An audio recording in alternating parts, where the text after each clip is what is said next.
আসসালামু আলাইকুম। এই ভিডিওটা দেখে যদি শিক্ষা না হয় তাহলে আর কিছু বলার নেই। এই ভিডিওটা দেখলেই বুঝতে পারবেন জীবনে কি দরকার আর কি দরকার নেই।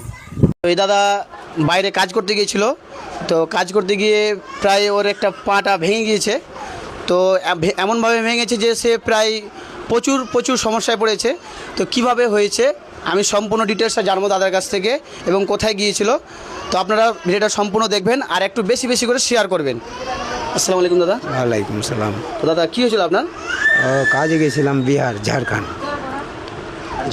হ্যাঁ, ঝাড়খণ্ড বিহার গেছিলাম কাজে।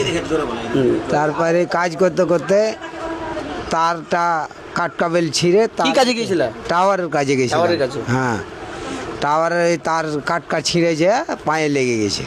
পায়ে লেগেছিল? হ্যাঁ, পায়ে লেগেছে, পাটা ভেঙে গেছে আমার। তো এখন মানে পাটা কি করতে হবে? এখন অপারেশন করতে হবে। তো এখন আমাকে বলে দিয়েছে ডাক্তার কি 2 লাখের উপরে লাগবে টাকা। 2 লাখের উপরে লাগবে? হ্যাঁ। পাটা পুরো অপারেশন করতে হবে? হ্যাঁ। তো দর্শক, তোমরা দেখতেই পাচ্ছ যে বাইরে কাজ করতে গিয়েছিলো ঝাড়খণ্ড, আর খুব অসহায় গরিব বলেই তো বাইরে কাজ করতে গিয়েছিলো।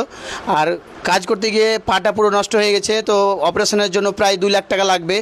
তো পরিযায়ী শ্রমিকের কাছে 2 লাখ টাকা মানে প্রায় 10 লাখ টাকার মতো। ঠিক আছে, এখানে মাতিনদাও ভিডিও করে গিয়েছে, তো মাতিনদার ডাকে আমি এসেছি। যাই হোক বন্ধুরা, আমিও সেই ভিডিওটা করেছি আর এই ভাইকে আমি ডাকলাম যে ভাই এসো, দেখো মানুষ মানুষের জন্য, মানুষ সবসময়